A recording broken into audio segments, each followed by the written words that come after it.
Hi, everybody, and welcome to the Kidney Coach YouTube channel. I am so thrilled today to be joined by the beautiful Dr. Robin Rose, who has decided to join us. Dr. Rose has been practicing medicine since well before I was put on this planet, so a good 41 years. She started as a nurse practitioner and realized that that was a bit inadequate, and she turned around and went to medicine school. But she was just telling me she's always been tinkering with herbs and spices since she was in her early 20s, late teens. So Dr. Robin Rose has an amazing story. She reversed her eGFR from 30 all the way up to 60. And she did that by throwing some of her allopathic Western medicine out the window and really intuitively discovering and pioneering her own way of doing it. So I want to hand it across to Robin because I really want our community to hear that this is possible. And I want you to hear it from a board certified doctor that knows what she's talking about. So Robin, firstly, thank you for joining me all the way from the gorgeous Hawaii. Thank you. And why don't you just start by telling our community maybe a bit about yourself if I've missed anything, and then let's dive into your journey of kidney disease and how you got diagnosed and all the awful things that you were told that you were telling me, but I'm sure everybody else knows. And then, yeah, go from there. Well, I went to medical school already as a practitioner. I was a nurse practitioner, and I had always embraced non-pharmaceutical ways of healing, you know, from the materia medica to the immateria medica. You know, I had studied acupuncture and homeopathy and herbs, and nutrition was always my fabulous friend, and was a health food restaurant chef for a while and lived on the farm in Tennessee. And so I loved growing herbs and growing food, but had a call to do this healing work. And what I found as a nurse practitioner in an excellent master's degree program, it wasn't adequate for me to really do the kind of deep intuitive diagnostics. And med school was a pain in the neck. I mean, it really was not fun. It was hard. It was so regimented in regards to how you think. And in a lot of ways, I appreciate having my thinking trained and disciplined, but in many ways it wasn't in harmony with the things that I'd learned that I know need to be included. And I lived in India as a very young woman, and so other cultures have things to contribute. And so I turned around and went to medical school. I was blessed with the fact that Andrew Weil was at my med school, University of Arizona, and I got to be close friends with him. We did a study group with people, and I also got on the board of the Holistic Medical Association. So I surrounded myself with a way of thinking that I never, even in my resident medicine, it has a place. It's wonderful. When you really need it, it's a blessing. What I say is there's a lot of things that we can do prior to needing many of the things that allopaths do. And in my mind, that's family practice. I mean, in my family practice, and by the way, so I did a residency, moved to a Southern Oregon town that was very artsy, and people were very grateful to have somebody who thought in the way that I did. And, you know, it's just more fun. And people were willing to go through all of the changes that I was requiring of them so that they didn't have to take the statin, take the metformin. You know, I mean, there's a lot of ways to do this, as naturopaths know. I had moments of regret that I hadn't gone to naturopath school, but I went to naturopath conferences, and my study group was with a naturopath as well, you know. And so it always seemed to me that primary care is about guiding people in their lives. Okay, you know, so I practiced for a long time, and I had a home office that was absolutely delicious. The whole office was kind of lavender with beautiful colors and lovely music. And so, you know, my belief structure is that there is something called healing that we do within ourselves and that we do for other people. And there's a reciprocity in that. And so I went along for decades, in a small town. It was so fun. It was lovely. I did house calls. I mean, I did hospital medicine and, put magnesium in everybody's IV and all those things, managed to get healthy food for patients in the hospital. And eventually I made changes in my life and had changes in my life, took care of my aging parents. And then I was done and met my now husband of 12 years. Oh, and we beautiful. traveled about, it was just our anniversary, Halloween. And we came to visit in Hawaii. I live on Molokai, which is a very isolated island and not very touristy.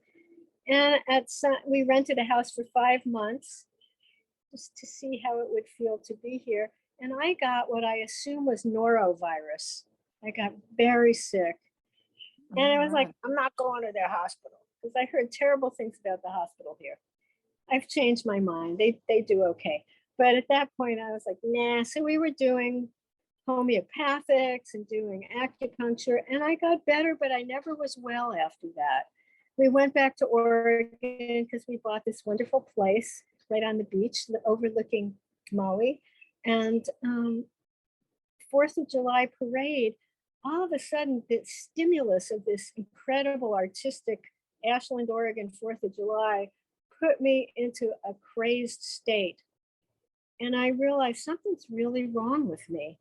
So I went to see somebody who was trained as a pulmonologist, but all of a sudden, did Andy Weil's integrative medicine course. She's a primary care doctor. I have opinions about that, because there's a very special mindset of really seeing the whole of a person and their whole story, their whole environment. Specialists have it all handed to them.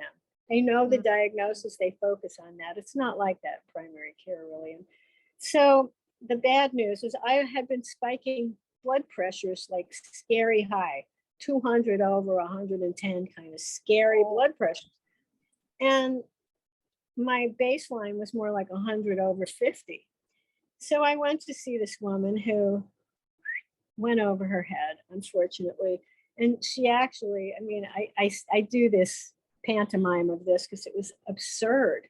She got in my face and she was like, okay, Robin, repeat after me. I am healthy. Come on, say it. So I gave her the Jersey Girl F word and said, either you order a CAT scan for me or I'm going to order it for myself. I'm still angry about this. It's like, who would do this to somebody? I mean, my dog would have understood that blood pressure was of some concern.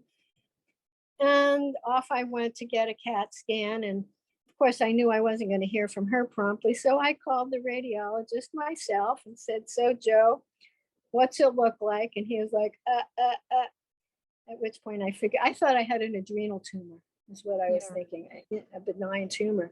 And he said, well, you got a 5.5 centimeter left upper pole mass.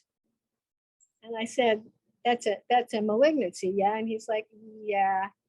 So I called the urologist. I mean, I've been working with these people for, some decades already, and arranged to go see his new partner who had just finished her fellowship. And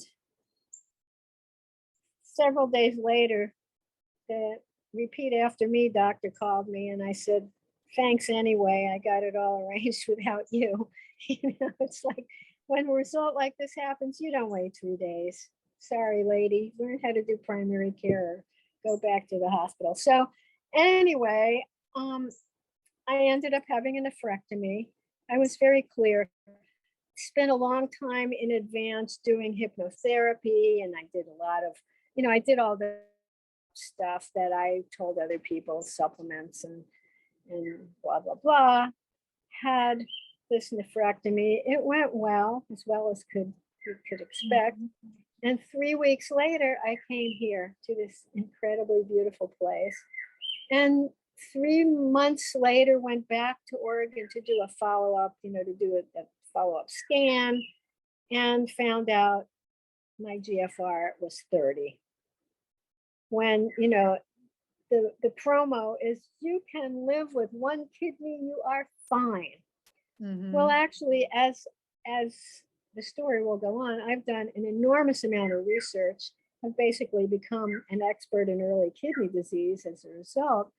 And once one kidney is removed, that person has CKD, start dealing, start learning, find out what's causing any problems to that person, because it's going to affect the kidney and vice versa. Okay, well, that wasn't what I was told. So to find out, I'm literally laying on the CAT scanner, and they said, well, we can't give you contrast because your numbers are bad. And I said, I'm hearing the voice in the CAT scan room coming. And I said, I'm a physician. What's the number? And she told me, and I was like, oh, that's like at the brink of stage 4, which you're like plummeting down. So I went to see the friendly nephrologist, who on one hand basically said, don't worry, people live 30 years with this. Well, what do? What should I do? I don't know. He tells me he eats a vegan diet, but he doesn't recommend it. Okay, this is interesting. I came back to Hawaii, and then I saw a nephrologist sometime later who basically said to me, expect to lose 5% function a year. A GFR of 30 is 25%. I'm going, I came home and essentially made a commitment with my inner higher self, with the divine. I'm committed to being alive. What do I need to do? And I just started looking stuff up. I wasn't doing good. I was dropping things. I couldn't really process information.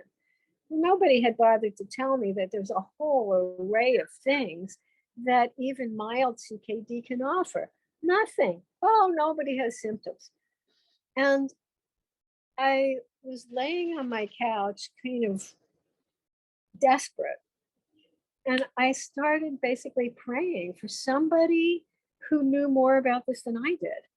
And I reached over, true story, yanked a Townsend letter off of my coffee table, opened it up to an article by Jenna Henderson, a naturopath who does kidney medicine. She has kidney disease as well. So, another kidney wounded healer who's working with it. I called her right then. And it was great. She answered the phone. Hello. I went off. She recommended I get some new labs. I did. My potassium was elevated. A bunch of things were off. And did a consult with her. And she basically like set me up in guiding me along with diet. Here's what to do about potassium. Here's what to do about acidosis, blah, blah, blah, blah, blah. Avoiding toxins, avoiding hot saunas. I mean, it was fabulous, with a report that she sent to me with references, which was extraordinary. And she does this for all of her patients. I was really delighted. But she told me, you have to eat meat. I'd been vegan for many years and vegetarian. I mean, I was at that point, I actually had started eating a little lamb and was eating salmon and dairy and eggs. But, so I started eating a bunch of meat and I wasn't getting better. In fact, unfortunately, the surgeon left me with a damaged distal sigmoid colon, which to this day remains a problem. And so, the oncologist, who was an integrative oncologist, whose mother, I was her doctor anyway, said to me, wait till you get a load of what the microbiome does for kidney. Didn't tell me anything, just that. And so I started looking, and I joined Facebook groups for kidney because I was like, my brain isn't working. I don't know what I'm supposed to be doing. Yeah. And I met a guy who had the same, it wasn't a normal renal cell, it was a rare renal cell carcinoma. he had the same one. He has the same last name as my family. I think we're related. And he basically just started hounding me. Stop eating meat. You've got to. And I live where there's grass-fed beef and enough venison that, you could have a whole deer a day per person here and you wouldn't put a dent in the deer population. And I finally listened to him. And at that point, my GFR started crawling up. First it went to 36. I felt enormously better. Yeah, slowly. And so I started researching pretty much everything and anything. I did, like a NutriVal, had a bunch of weird things, amino acids that weren't normal, thiamine wasn't normal, just a lot of things, and looked every one of them up to find out that in fact, kidney affects all these things. Transporters don't work. So, okay, you might have a normal level on a test, but it's floating around. It's not getting into the cells because the transporters break because the kidney, uremic toxins are way more extensive than what we're being told.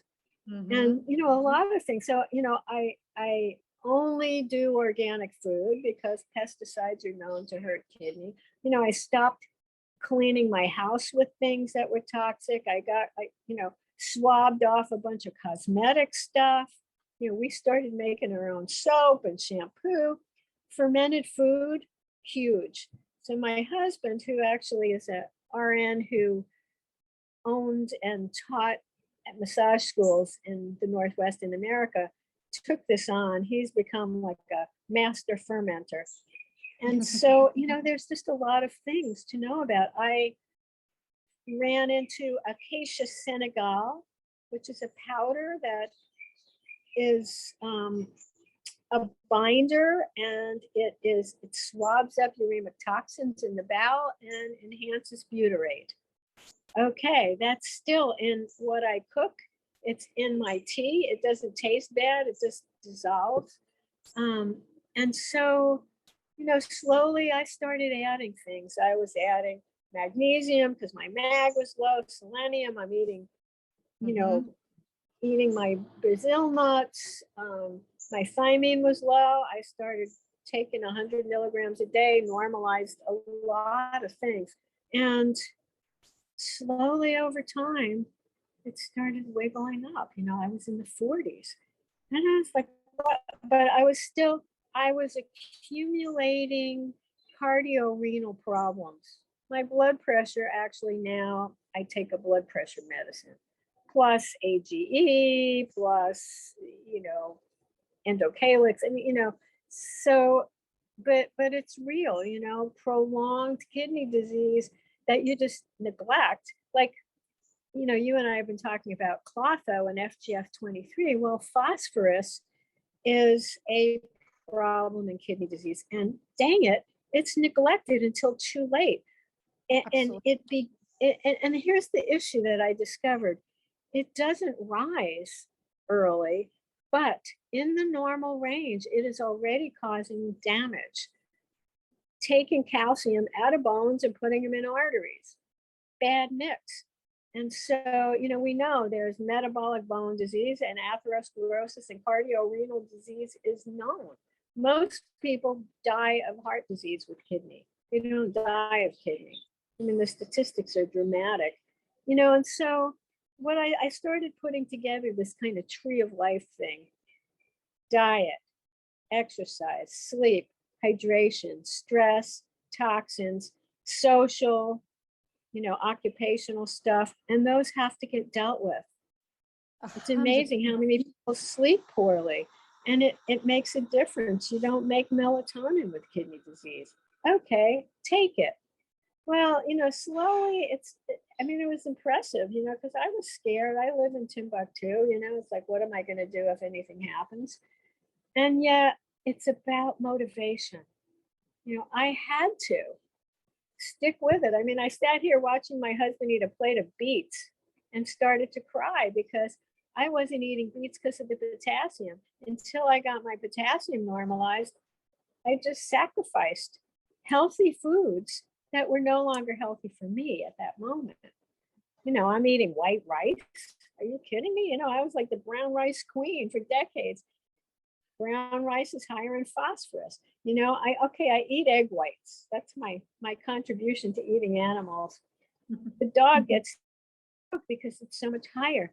It would be great to eat it, but my phosphorus still is not under 3.5, which is my marker for what's the best. You know, and so, you know, I started doing all these labs. I was ordering FGF23 and TMAO and, you know, and SDAT and, you know, all these things that actually we know by the literature, by nephrology's own literature, are abnormal in kidney disease and even early. And yet, so finally, and this was before peptides. Peptides was like the icing, the cherry on the top. But I had done so much for so many years, and I went to see a nephrologist in Honolulu. She was the third one. The first one had advertised that he did plant-based nutrition. So I thought, oh, well, maybe I can actually talk to a nephrologist about diet, because one of them, I've seen 5. I have not seen one in 3 years, and I've gotten way better since then. Interesting concept, but I don't recommend it. I am a physician. I'm a primary care doctor for my own kidney stuff, but I was getting ridiculous scare tactics. You know, one of them, I think the third one, basically said, will you do dialysis when you're 95? Because in my paperwork, I said, I'm not interested in dialysis. I'm in my 70s. You know, it's like, why would I? And I was like, come on, you know, that emoji on the phone. It's like, that was me. And then he's like, will you do it? How about when you're 85? And I'm like, really? Come on. How about when you're 75? And I said, why don't we talk about what I need now? Like, could we talk about protein? Because protein is an issue. And too much protein hurts even healthy kidneys. Mm-hmm. And he actually said to me, I don't talk about diet with patients. They don't even know what amino acids are. And I said, well, I do. I could give you a lecture on them. And he's like, well, I just don't do that. Got it. Okay. And I started a Facebook group for stage 3 because stage 3 people don't get any attention.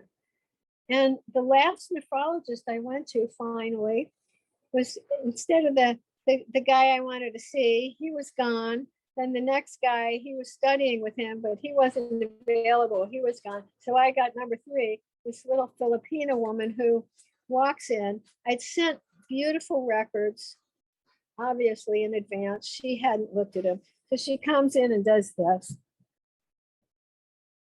and ignores me, you know, and I'm like, so I literally, I can be obnoxious, I know. So I went, excuse me, I sent you that weeks ago so that you would look at it before the appointment, but since I'm here, why don't you talk to me? Okay, that was a little rude, but so she turns around and she says, you're taking too many things. And I said, oh, no, that wasn't the first thing. The first thing she said is, why are you even here? We don't want to see you until your GFR is under 30. What? Which is not what they're saying, you know. In the literature, it says kidney patients who see a nephrologist early do better. I'm not so sure if they're going to discourage you like this. So, okay, that was one, strike one. And then the next thing she says to me is, you're taking too many things. We don't think you should take so many things. So I said, well, did you notice my numbers? Because at that point, my GFR was 51. And I was like, yeah, babe, you know, as a physician, what would I say to that person? What did you do? Yes. That's not the way it goes. What'd you do? So she says, well, I haven't read about these things, so you should not take them. So I said, oh, all of a sudden I'm like Miss Naivete here. I said, oh, I have. Would you care for some references? No, thank you. And then she proceeds to do the scare tactics. You know, you're going to be dead soon and blah, blah, blah. And so I just went, blah, blah, blah, blah, blah, blah. I've wasted my time. It cost a lot to fly from here to Honolulu. It was a waste. But I came home and said, I'm done with that. You don't want to see me, I don't want to see you either. And then I ran into Beth Shirley, who is this PhD nutrition pharmacist working with nitric oxide. Berkeley Life Pro is her baby. And I wasn't able to get my nitric oxide level up. The kidney is a vascular organ. You know, early on, you get mitochondrial problems and you get familial problems. Stage 2, maybe even in stage 1, but you know, I'm like stage 1, whatever. I'm going to start focusing on stage 2, which is considered normal in the nephrology community. Greater than 60 is normal. It isn't. It is not. And so somehow it was in the Facebook conversation. One of the nutritionists was bemoaning the fact he had some kind of gut issues and couldn't get his nitric oxide level up. And Beth said, oh, you should try BPC 157. And Which, it was for interesting. those who don't know, that's a peptide, one of our favorite peptides. That's a wonderful peptide, comes from the stomach. And I did one of these, like I went, what? I mean, it was like it grabbed my attention. And she gave me her password to the peptide summit. And I sat here pulling weeds and I listened to it twice. I was just like insane and started looking up the different peptides. So for the audience's purpose, proteins are very big molecules. They get all folded up and the body has to deal with them in certain ways. But a little piece of a protein, which has been up to 50 amino acids, the little building blocks of protein, the American powers that be made it 40, which is sort of foolish, but anyway, up to 40 amino acids are much more agile in our body. And the array of actions that these things do is incredible. So I actually started looking up one after the other, and in regards to kidney disease. And it's not just like, okay, there's one or two. It's kidney disease is a systemic illness. It affects every cell in the body, which isn't what we acknowledge. You know, it's not just about filtration, you know, that there's the kidney brain axis, the kidney liver axis, the kidney gut axis. It's all of this. And so peptides really are a clean way on top of the already done low-hanging fruit. And that's what I realized is you can't eat crap and do peptides and think you're going to be great. No, You know, it really takes discipline.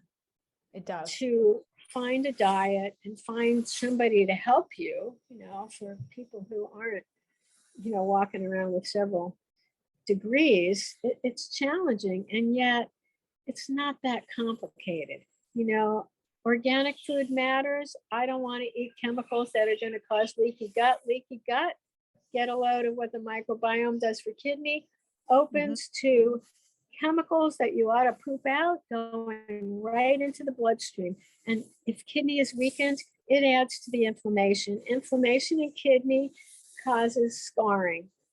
Scarring is the end of the line. And so the idea is we can get this before these little nephrons, the active particles of kidney, scar up. They're just damaged. And with all of these strategies, and you know, naturopaths are way advanced with knowing this stuff. And yet, still, I mean, even GFR 60, you know, it's all about early birding it. You know, the sooner you go, it's hard to change your diet. You know, I got my weights, I'm working the muscles, you know, you lose muscle, bone, and fat with kidney disease. Yeah, so it's huge, you know, so it's a huge self-love project. Say, what do I got to do? I mean, I was a committed night owl all my life, born at 3 in the morning. I was the kid that the parents could take out to opening performances in New York City because I was wide awake at 1 in the morning.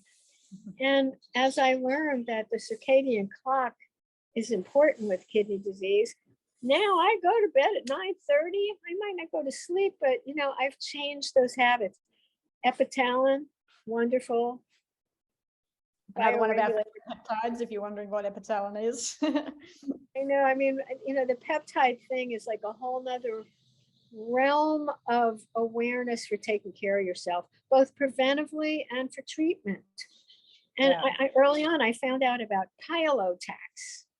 Pilotax is basically a peptide glandular that there's been studies done and incredible outcomes for kidney disease with this very tiny little molecule. And, the Russian bioregulators are impressive. And then we have the whole other array, from thymic peptides, gut peptides, immune peptides, brain peptides, growth hormone peptides. There's lots. And where a lot of physicians are learning about this now, because it really makes treating things easier, and for me today, I could take a GFR of 30, which basically was a death sentence, prepping me for, end of life. And I'm delighted that I can say that kidney disease, if you attend to yourself, if you really, there's no cheating. We're adults, we choose. We don't cheat. So, if you're going to go out and drink a soda, that's your choice. Take the consequences. I mean, I've got, at first I was guzzling chocolate. And I'm like, that's it, babe. You're done with this. You don't get any chocolate. And I gave up sugar. I think anybody with kidney disease needs to make a pact with with the sugar devil. Yeah. I'm done with you, Yeah. And now there's some local cacao growers here, and they've given me some. So I make my own, with stevia, and so I can do the chocolate now, even though it's a little bit of phosphorus. It's okay. I mean, you have to have some joyousness in your eating. And honestly, I've always been a tofu freak. I am into soy. Soy for kidney is wonderful. So good. And tofu is low in phosphorus. It's a great protein. And I do everything from tacos to cheesecakes with them. Yeah. With tofu. I mean, there's soft tofu, there's firm tofu, and legumes. I mean, plant-based protein is very important. I encourage people to get on Chronometer and start, get a scale, start weighing your stuff.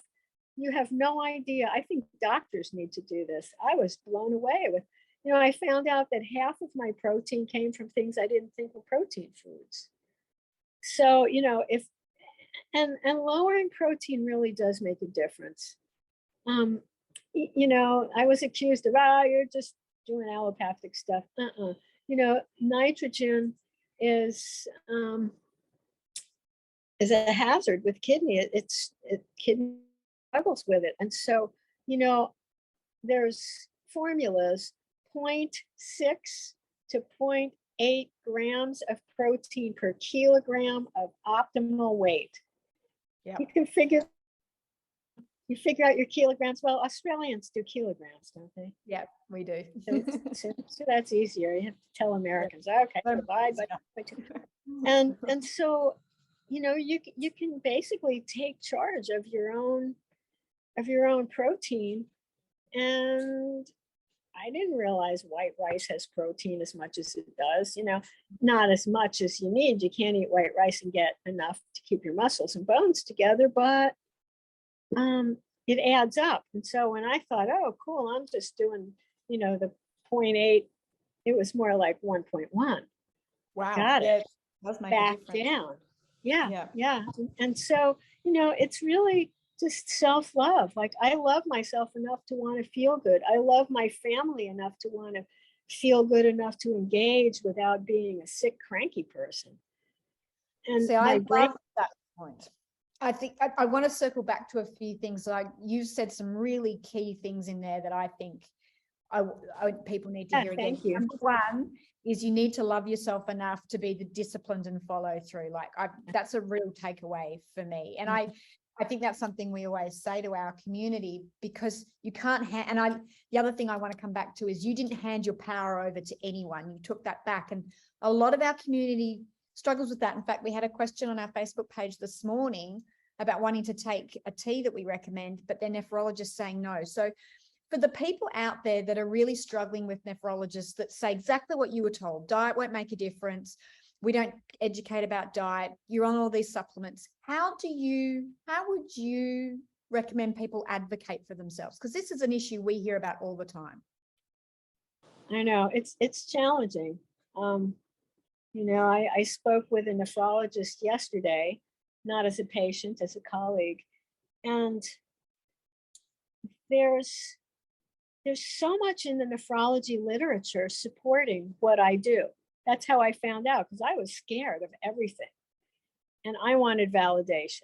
Is this okay? Like I found somebody brought me, oh, you need to take this with cat claw. I looked it up, I was like, I'm going to avoid cat claw. There's a few things to avoid: star fruit, oxalates, and so, I don't know. I'm actually a little confused about, because the nephrologists scare you. They do. And in Chinese medicine, fear is what you avoid with kidneys. So it's like, whoa, this doesn't make any sense, and so I'm writing a book. Maybe that will help. I hope so. You'll have to let us know when you're done. Exactly. And what I didn't mention, by the way, we talked about this before, is I call what I'm doing Renology. Because as a primary care doctor, okay, you don't want to see people till GFR 30? I'll take from 30 up to 90.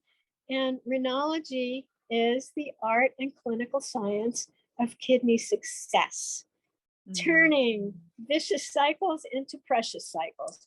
And so you can look up these things. Okay, not everybody has the skills I do, but it's amazing. It's all, I just am sitting here with my little phone, sitting on a beach, doing this research. The information is out there.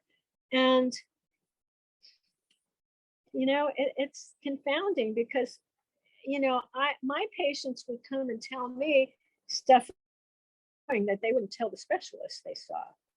Yeah. Because I would look it up. I'm like, I don't know if that's safe for you. Let me see. That's why being a night owl was so useful.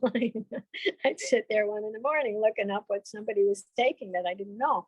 And they don't do that. In fact, I think it was Neph number 2 said, I don't know what you have. And I have a young child. It's not going to be on the boards and I'm not going to look it up.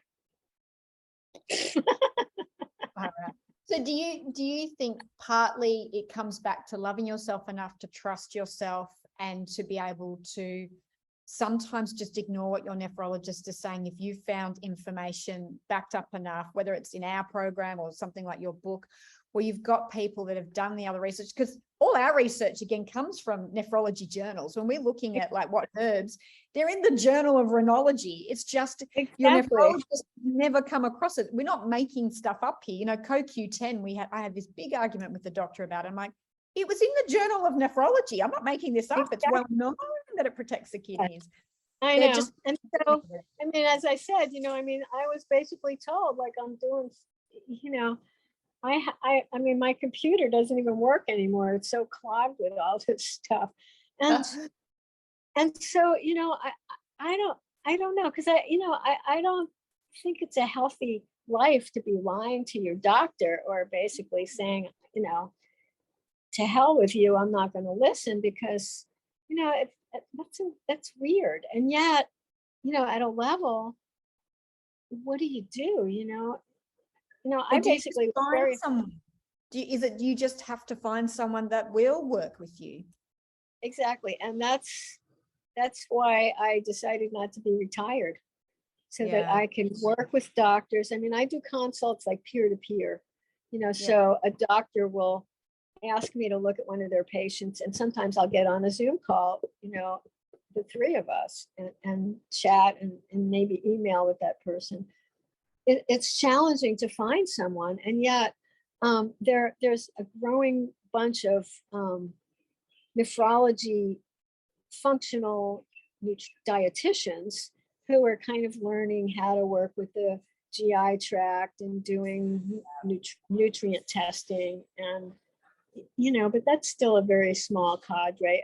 A lot of the renal dietitians will tell you to drink 7-Up instead of Pepsi and use canned food and Cheerios. And it's just, I'm way more interested in a more refined, organic, more natural approach. And yes, I take a blood pressure medicine because I was still spiking pressures.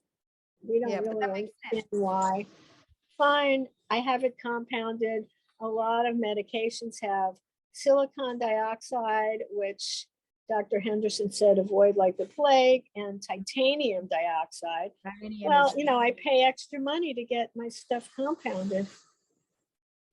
Yeah. Because I'm pretty orthodox. So I'm not answering your question because it's a little confounding. Tough, isn't it? If a person who's in earlier, more renology than nephrology, I think there's much more play in the wheel, and you can work with a primary care doc, you can work with a naturopath, you can work with a nutritionist. It's the people who are getting further along. And I'm humbled by what the nephrologists do with these, somebody with a GFR of 10, that's out of my comfort zone. I mean, I can give some guidance, but it's like that's sensitivity to a lot of stuff. And there are about 5 functional nephrologists in my bigger functional group. And they really don't communicate with us. And that was something I found out is the primary care community and the nephrology community really doesn't communicate. No, I've found that as feedback from our community as well. That's odd. I mean, I can communicate with cardiology, with endocrine, with everybody else. Hey doc, I got never with nephrology, and even with these guys, I've tried to do study group. It doesn't happen, and so it's a little confounding. And so that's why I'm saying, do this early. Figure out if you have elevation of creatinine, if your blood pressure is elevated, if you're early diabetes, assume you have kidney issues and start changing your diet, getting rid of toxins, learn about kidney, because that's how you reverse it. If you wait long enough and you really need the nephrologist, their advice might actually be useful in that regard, like not taking something. Maybe it isn't safe, and I'm more focused early. Although a lot of the stuff, most of the studies, excuse me a second, are based on dialysis patients, and a lot suggest that you can do these things even on dialysis and with transplant. Yeah. So we just need more doctors to hear my message. I'm like, hey. And so the other thing I'm hearing you say, which you said a few times because you talked about the NutriVal, so people that don't know about that, that's a test, is that you tested a lot. And that's something we really recommend as well. And I know, other people that we've had on the podcast, whether it be Jesse Anna or Dr. Morgan and Dr. Israb, is the testing is making sure data is information and information is power, right? So knowing what your phosphorus levels are doing, knowing what your creatinine is doing, your vitamin D and your parathyroid, we know how that will go out very early, as we've talked about with the FGF23, which is something I'll write a blog post on and get to that later. And all of those sort of things. So, and hopefully one day we'll have a test for clotho, which I think will pick up kidney disease well before everything else. So it's way early. Way early. So that's the thing I'm hearing you say as well, is that and that's something that you did obviously for yourself with your background and your history. And a lot. I would go in and get 20 tubes of blood. Yeah. To look at this huge array of stuff, and still do that every now and then. Way more rare now because it's, I've got to a plateau. And one thing that I didn't mention is we focus on the glomerulus. However, what starts is the tubular dysfunction. Mm-hmm. We do not test tubules. They say we don't have tests. I mean, there are a couple of things I think would be interesting. You can't just write it on a paper and get it done. They like, we don't have this test. So I talked to a nephrologist a while back who said he's working on getting tubule testing. Amazing. Getting that to happen. And I'm like, I hope you do, because that's where the endothelial changes are starting already. And there's stuff we know to do. There's insulin resistance starting already. There's we know how to do. There's mitochondrial changes. The tubules have tons of mitochondria, and as those tubules start to dysfunction, basically in and out, like, okay, everything in the blood gets filtered through the glomerulus and goes into the tubules. And the tubules, I call them the Raja yogis. They are the discerners. Should we keep this? Suck it back in the body, excrete it out. And those transporters get damaged.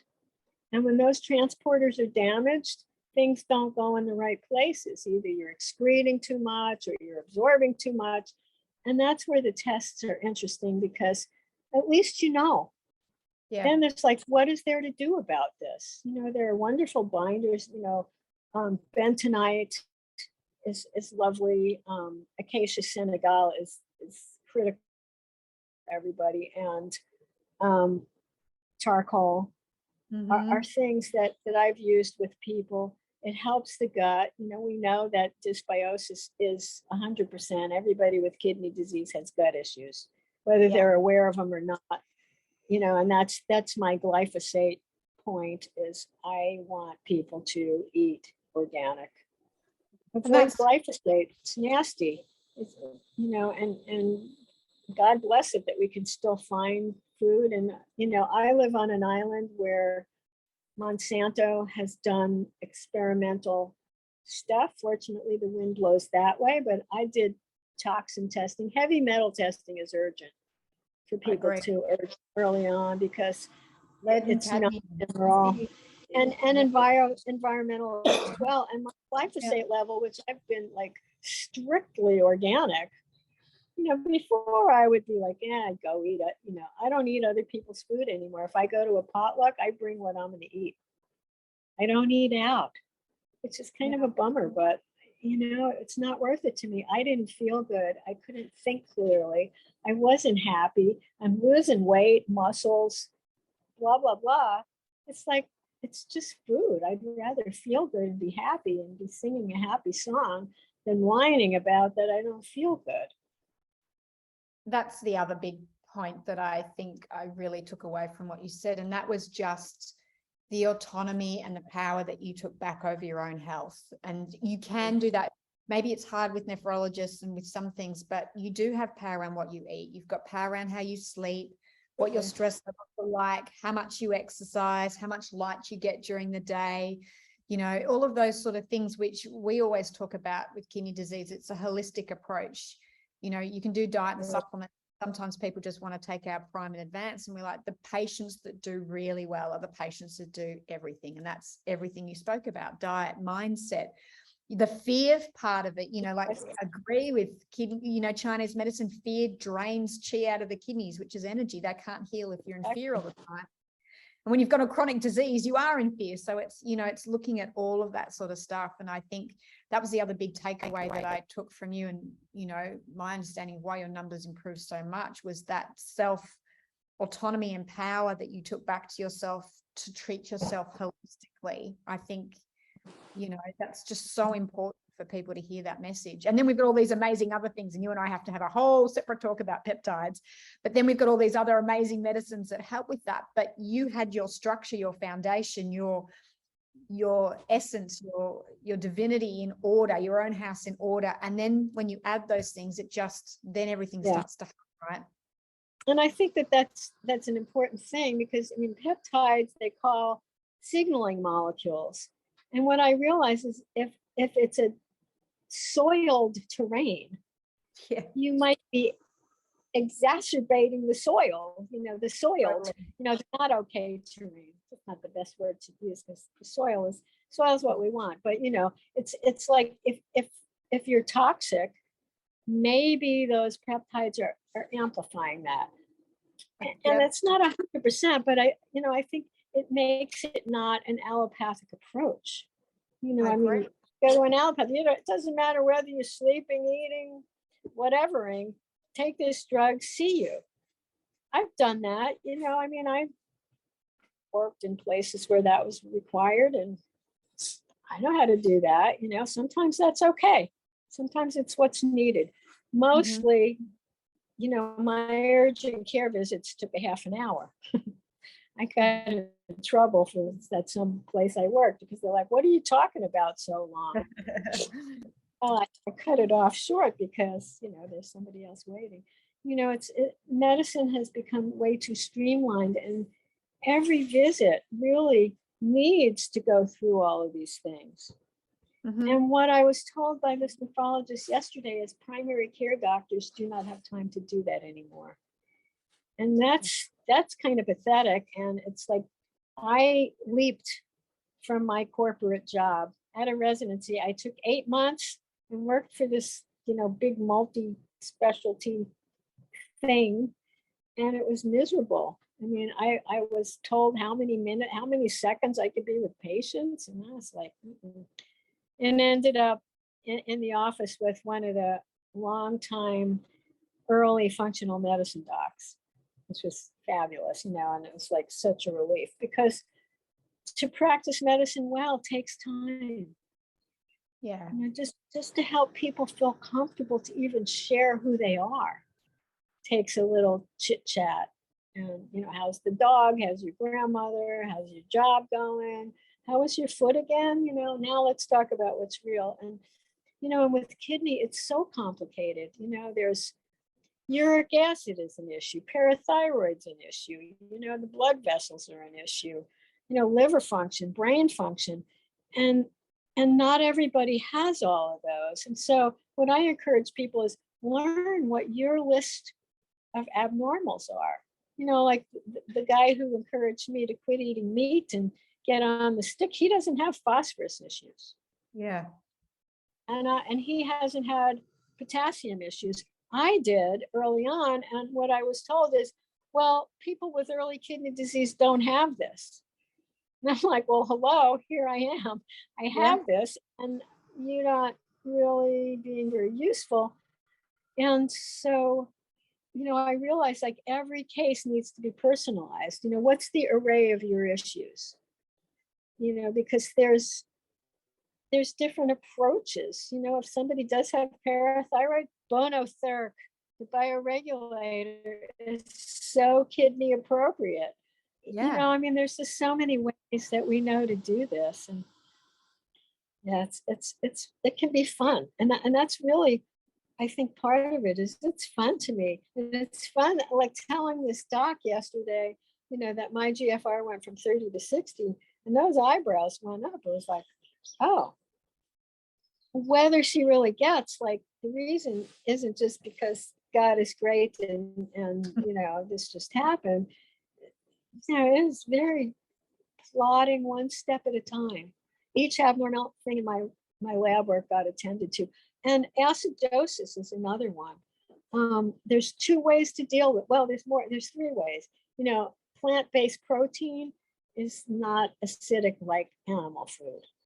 Right there, it can fix a lot of people. And you look on your lab and at the CO2, and I often see people who nobody had said anything, and their CO2 is 19 or 20 or 21. And that's like, no, they're way too low. I like it between 25 and 30. What I was told by one of the functional nephrologists is if it's too high into the 30s, there's a risk of inducing congestive heart failure, which is very often the endpoint for people with kidney disease. So, all right, be cautious. If somebody's over 30 and they're not having any symptoms, maybe you do a lab to verify that, no problem. So sodium bicarb, very useful. Start out early, you don't take it with food, so you don't mess up your digestion. And when I added that, here's a funny story. I kept thinking I should do bicarb, and I was trying to drink it, and it's just, I didn't like it. I wasn't doing it very regularly. I went to our local thrift store, and there in front of me was this great big bottle, huge, of sodium bicarb wasn't expired. It hadn't been opened. So I said, this is, divine message here. And I started doing it. Potassium normalized. Phosphorus went from out of normal range into normal range, a little higher than I still think is okay, but in the normal range. Uric acid normalized, PTH normalized. It was amazing. And muscles started growing. I like to show off. What do they call my guns? Your guns, yeah, we call them guns in Australia. Yeah. I love them. Me, I was a belly dancer, Anyway, and citrate is the other one. And, yeah, I'm a big fan of citrates. And we bought a big, huge bag of magnesium citrate powder, which I put in my drinks and I cook with it. Yeah. So my husband's getting it. It's good for him too. Most people need magnesium. It's hard to get too high. Advanced kidney patients may get too high. Yeah. And that can be an issue. I mean, we would give huge amounts of magnesium to women in preterm labor. So, people can handle a fair amount, but if you have CKD, it may not. And so I prefer that to potassium citrate, but that's because I had a potassiam issue. No, so one or max, it's yeah. I mean, you use too much, and also I had my cancer surgery left me with a damaged bowel, and so the additional magnesium was very welcome. But those two things can easily be added, and monitor the CO2 on your labs. I mean, a panel always has, you get your sodium and your chloride and CO2 and liver functions, and you can kind of watch, look the stuff up. I mean, you look up, so what about potassium? There's very easily understood, simple explanations you can find online about anything that you have, and then you can keep going to the studies that are sometimes even over my head. It takes me 2 days to read through something sometimes. Like, what are they saying? I got to look up too many things. Look it up, then all of a sudden, and you're empowered. And being empowered when you have a chronic illness, this is the illness. And when you figure it out, it's fabulous. It's like, I can do this. Because I used to basically sit and go, I think I'm screwed. I felt that way. I'd go see a nephrologist, and that's what they were telling me. And I don't say that anymore. I just don't. And I am very cautious with what goes in my body. At every turn, we have a Kanakapila music jam that we go to. Hawaiians eat first. You don't play first, you eat first. And there's a huge table of food. I don't eat any of it. I don't know where it's from. I don't know if it's organic or not. I don't know if there's wheat in it. I think, giving up gluten is worth it with kidney disease. Who knows if it's an issue? It's an issue for so many people. Why not? And then you have to be aware of your glycemic index. I think I was eating a bit too much white rice, and I'm seeing some of my markers. So it's like, fine, now we're doing more because my potassium can handle it. Squash and sweet potatoes, as carbs, because, if you lower your protein to get adequate amount of calories, you have to do something. Too much fat is hazardous to your gut. LPS goes up, so you have inflammation in the gut. That's messing up kidney right there. So, that high fat, low carb thing, you got to be careful. So you need some carbohydrate, to get a full array. Somebody who's a diabetic, it's a whole different issue, a whole nother conversation. But the GLP-1s are really lovely for kidney and the weight loss. That by the way is a peptide, but it's also, being provided as a pharmaceutical. So, interesting. I've seen some people lose like 35 pounds in a blink, turn around and wow. Yeah. You know, there's a lot of options, you know. I mean, there's a lot of botanical options for ACE inhibitors. You know, if somebody really needs an ACE inhibitor, oh well, preferably get it compounded. You don't have all the fillers, but you know, there is a lot of ways. I mean, part of my book is natural ACE inhibitors. Try it first. If your blood pressure is still lousy, okay, you know,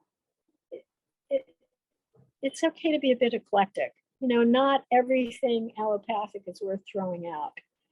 And No. yet, if you don't include the other stuff, it's like an incomplete sentence. No, I totally agree. And I think that's, you know, I think that's where I want to end with, that is just that being able to look at everything, know what doesn't work, but still it comes back to that advocacy for self, and that maybe putting a team together of people. Maybe it's, you need more than just your nephrologist. Maybe it's about having a team that you can bounce off. And again, that discipline and self-love. And, you know, you're talking about going out to nights out and not eating what's on the table. And that is self-love, and that is that self-discipline. And when you've got a chronic disease, you know, I'm the same, you know, if I'm out and, you know, having MS and things like that, you know, it's like I can't eat the gluten or the whatever. So that's all just part of your healing journey. And I think it's really nice to hear that's such a natural part of who you are. So it sounds like you do that very easily. And it's hopefully that's translated across to the community, where you can hear that in Dr. Rose, that, you know, that self-love and those sort of things. For her, getting sick was a non-negotiable. So it was almost easy for her to do everything